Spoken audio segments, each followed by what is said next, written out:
कभी कभी इंसान की जिज्ञासा ही उसकी सबसे बड़ी गलती बन जाती है।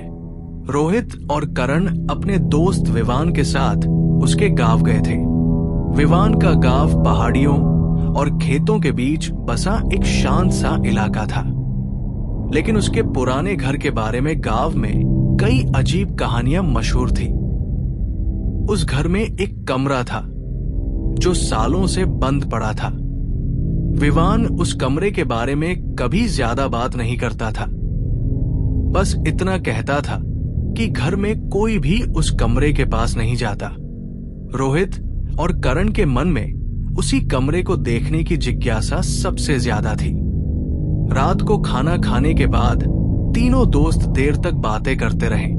आधी रात के बाद विवान गहरी नींद में सो गया, लेकिन रोहित और करण की आंखों में नींद नहीं थी।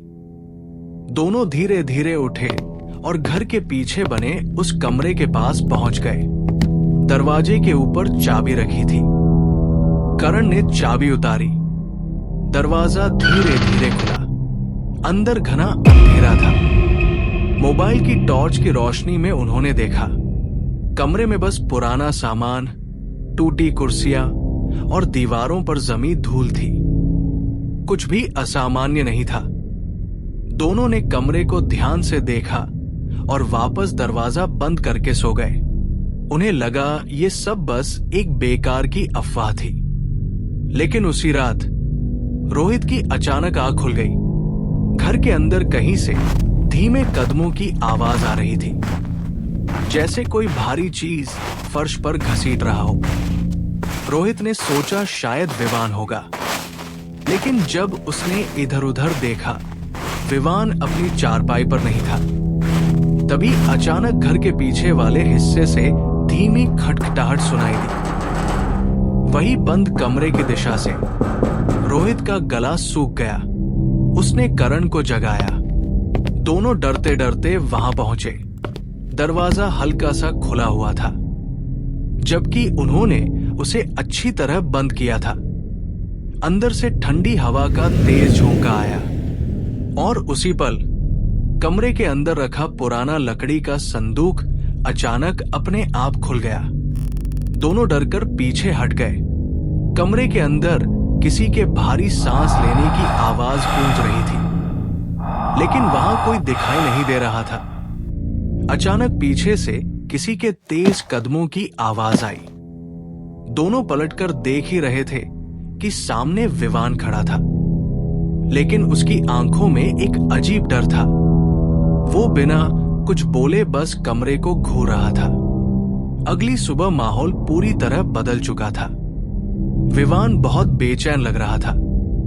उसने बस इतना कहा, मुझे लगता है कुछ गलत हो गया है। रोहित और करण एक दूसरे की तरफ देखने लगे। रोहित, क्या मतलब? क्या गलत हो गया? विवान कुछ पल चुप रहा।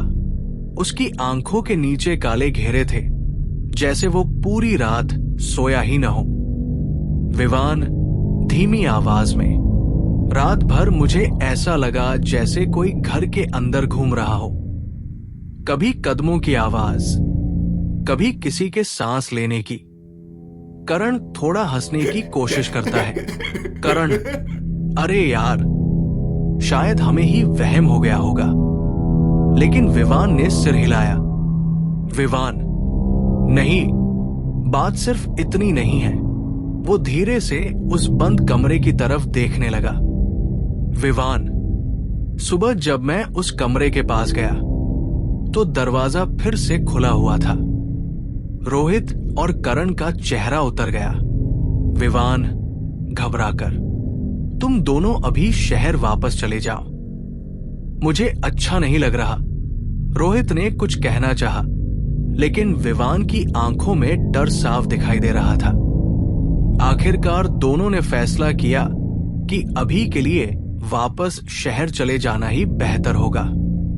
शाम तक रोहित और करण गांव से वापस शहर के लिए निकल गए। रास्ते में अजीब घटनाएं होने लगी। सुनसान सड़क पर चलते हुए उन्हें बार बार ऐसा लगता जैसे कोई उनके पीछे चल रहा हो। कभी अचानक ठंडी हवा चलने लगती, कभी दूर किसी की परछाई दिखाई देती, लेकिन जब पीछे मुड़कर देखते वहां कोई नहीं होता। शहर पहुंचने के बाद रात को रोहित ने विवान को फोन किया, लेकिन फोन उसकी मां ने उठाया।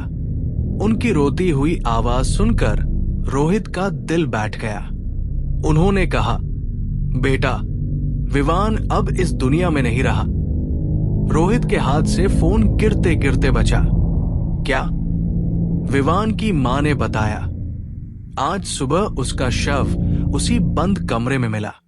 डरे हुए रोहित और करण अगले ही दिन गांव लौट आए। विवान का अंतिम संस्कार हो चुका था। रात को विवान की मां ने दोनों को एक सच्चाई बताई।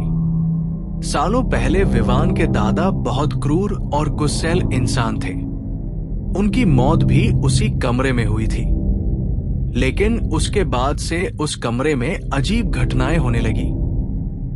दरवाजे अपने आप खुलना, रात को भारी कदमों की आवाज और कई बार किसी अदृश्य ताकत का हमला। कुछ साल पहले विवान के पिता की भी अचानक मौत हो गई थी। सबको लगा ये एक हादसा था, लेकिन अब विवान की मां को यकीन था वो कोई हादसा नहीं था, वो उसी दादा की आत्मा का काम था। और अब जब रोहित और करण ने वो कमरा खोला तो वो आत्मा फिर से आजाद हो गई।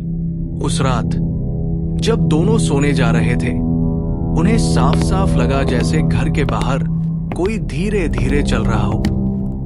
फिर वही भारी कदम, फिर वही घसीटने की आवाज, और अचानक चारपाई के पास खड़े अंधेरे में दो लाल आंखें चमकी। रोहित और करण के शरीर में जैसे खून जम गया। अंधेरे में एक भारी आवाज गूंजी, अब तुम दोनों की बारी है।